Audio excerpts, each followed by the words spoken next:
Piny owacho koro singo siling bilion 3.5 mar bero godo kembe matindo mag chai e pacho ka chenro ma kamano geto kembe 71 koloso e kambi mar rego majan chai ma Chelal e kaunti ma Kericho. Jagoro migawo mar pur Kiprono Rono owacho ni sirikal ok bi ling' e kinde ma jomoko chwalo mibadhi e sekta no.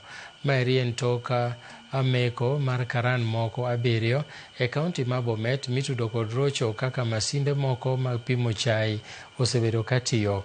Rono medo ni omenda mar siling bilion 3.5 biro konyo kembe chai e ng'iewo masinde mowinjore kod bero alwora e sekta no.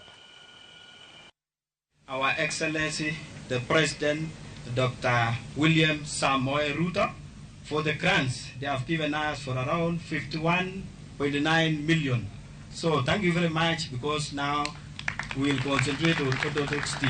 Also, they have given us this grant so that we can have what we call fluidized bed dryers. These modern machines should help reduce energy and processing costs, improve efficiency, reduce breakdowns, and enhance tea quality.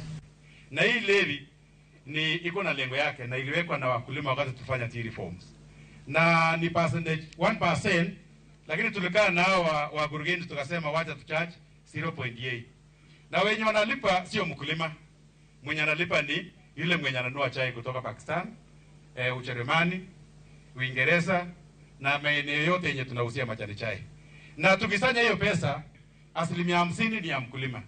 Na hiyo kwa sheria ya Kenya inawekwa kwa ile account ya farmers na itarudi mpaka kwenu. Mpaka kila kiwanda yenye imechangia mtareceive yenu.